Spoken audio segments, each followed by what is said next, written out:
Здравейте, здравейте, приятели! Включвам се да споделя малко информация относно Слънцето, което преди няколко дни влезна в знака Телец.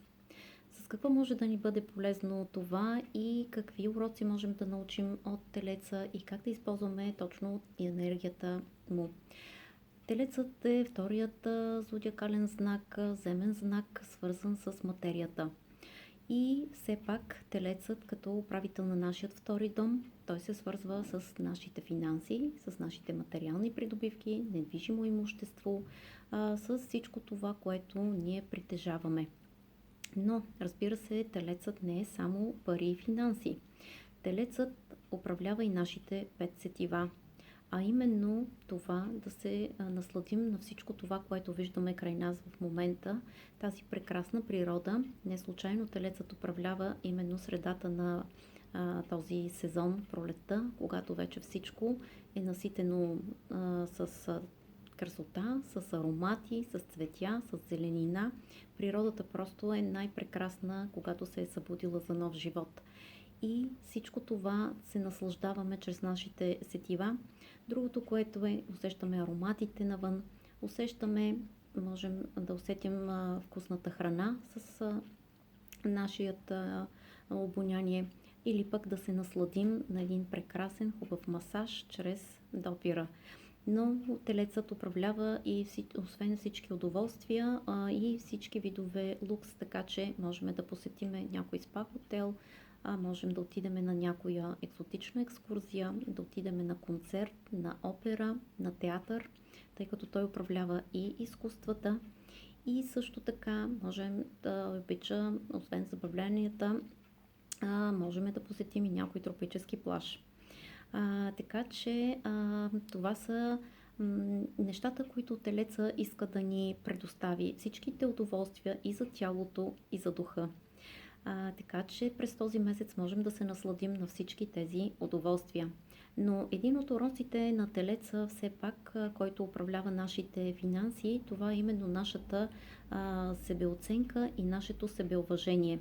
Доколко ние ценим нашия труд и доколко ценим ние нашите таланти, тъй като той е свързан и с нашите таланти. И думът дори, който Телецът управлява в нашите натални карти, е свързан точно с най-много умения и таланти, които ние имаме, но друг е въпросът дали ще успеем да ги проявим. Така че бих искала да ви призова по един или друг начин, ако желаете, разбира се, можете на един лист да седнете и да напишете поне 10 таланта, които вие имате, или 10 неща, които бихте работили или правили, ако не вършите работата, която правите в момента. И по какъв начин бихте могли да ги развиете тези таланти, по какъв начин бихте открили това, което носите вътре в себе си.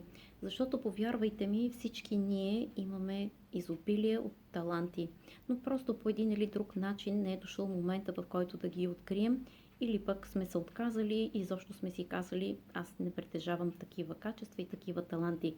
Но всички ние притежаваме, просто трябва да имаме нужното търпение и упоритост, която притежава Телецът, за да ги развиеме тези качества и тези таланти. Защото в крайна сметка парите не са цел, те са средство и парите се явяват барометъра именно за това, доколко ние ценим и уважаваме нашите таланти, които Вселената все пак ни е предоставила да развием. Затова нека да се опитаме наистина да вложим в себе си малко повече енергия, повече ентусиазъм. Дори бихме могли да се запишеме на допълнителен курс, на семинар. Там винаги човек научава още много неща. Аз мога да говоря много на тази тема, тъй като през живота си преминах до сега през доста семинари, доста обучения. В момента съм в менторска програма и повярвайте ми, приятели, аз съм приятно изненадана и много впечатлена, че освен хора на средна възраст, има млади, стари, дори хора на пенсионна възраст, които продължават да развиват себе си, които продължават да откриват своите таланти и своите умения, които коренно сменят своята професия и своите умения. И си казват, аз до сега не съм вярвал, че мога да правя това. Но докато не се случи, никой от нас не вярва. Затова нека да се разгърнем за нещата, които ни предоставя в света и Вселената.